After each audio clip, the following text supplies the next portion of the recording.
The live 18। नमस्कार, the live 18 में आप सभी का स्वागत है और मैं हूं आपके साथ दीपक तिवारी।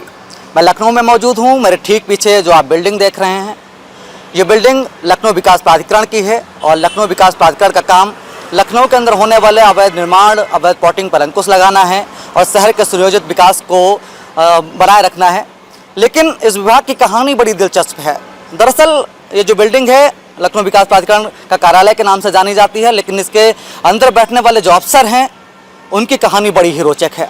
हम आपको बता दें कि इस विकास प्राधिकरण की बिल्डिंग में भ्रष्टाचार हवा की तरह फैला हुआ है। कार्यालय की दहलीज पर जैसे ही आप यहाँ पर पहुँचेंगे तो आपको बेईमानी की बू आने लगेगी। यहाँ पर पूरे लखनऊ को अगर बांटा गया तो 7 जोन में बांटा गया है और 7 जोनों के साथ साथ प्रवर्तन दस्ते बनाए गए हैं और प्रवर्तन दस्तों में इंजीनियर हैं और उच्च अधिकारी बनाए गए हैं, जिन पर यह जिम्मेदारी बनती है कि शहर के सुनियोजित विकास को ध्यान में रखें, शहर में होने वाले अवैध निर्माण, होने वाली अवैध प्लॉटिंग पर अंकुश लगाएं। लेकिन ये सारे अफसर एकजुट होकर के, लामबंद होकर के बेईमानी करते हैं और ईमानदार प्रवृत्ति के उपाध्यक्ष की ईमानदारी इनके आगे फीकी पड़ जा रही है। ये उनके ऊपर भारी पड़ रहे हैं और ऐसे में मैं सोचता हूँ कि कितना दुष्कर होता होगा इन दुष्टों के बीच में उस उपाध्यक्ष का संत बने रहना। आपको बता दें कि नैतिकता का मापदंड जो है वो अभी तक बस इतना ही परिमार्जित हो पाया है कि एक ईमानदार आदमी अपने आप को व्यवस्था की काली करतूतों से बस अलग रख सकता है, लेकिन उससे ये उम्मीद नहीं की जा सकती है कि वो अकेले जहाज छेड़ने की हिम्मत जुटा पाए, क्योंकि उसका ये काम फिर दुस्साहस की श्रेणी में गिना जाएगा। क्योंकि ये एक भ्रष्टाचारी स्नानागार है और इसमें अधिकांश बैठे हुए जो कर्मचारी हैं वो सब के सब नंगे हैं। अब ऐसे में लाइन मुझे याद आती है जो काफ़ी अर्थपूर्ण है। कहावत है कि काजल की कोठरी में कैसो भी जतन करो, काजल का दाग भाई लागे ही लागे। कई बार ऐसा होता है कि बेईमान कर्मचारियों के कारनामों की काली छींटें ईमानदार अफसर के दामन पर पड़ ही जाती हैं, क्योंकि आखिर रहते तो इन काली पुते चेहरों के बीच में ही हैं।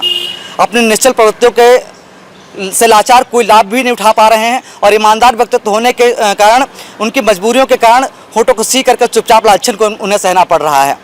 गौरतलब है, आपको बता दें कि आउटर रिंग रोड, किसान पथ हो, आगरा एक्सप्रेस वो हो, इनके किनारे की जो ज़मीनें हैं, खेतिहर ज़मीनें, जिन पर बिना प्रशासनिक अनुमति के भूमाफियाओं द्वारा अवैध प्लॉटिंग कर सरकार को करोड़ों रुपए के राजस्व को नुकसान पहुंचाया जा रहा है और जिसको लेकर के हमारे सहयोगी समाचार पत्र ने भी कई बार खबरें प्रकाशित की और अधिकारियों को संज्ञान देने का प्रयास किया, जिसके बाद भूमाफियाओं द्वारा भविष्य में नुकसान उठाए जाने की धमकियां भी मुझे मिली। ये धमकियां इस बात को साफ इशारा करते हैं कि ईमानदारी की मिसाल लेकर के चलना आज के दौर में कितना गुनाह हो गया है। और सवाल अभी तेजी से सुलझ रहा है कि, और ये सवाल मेरा लखनऊ विकास प्राधिकरण के वीसी से है कि क्या साहब ईमानदारी इतनी बेचारी हो गई है आज के समय में। अब ऐसे में मुझे हंसी भी आती है क्योंकि स्थिति हास्यास्पद है।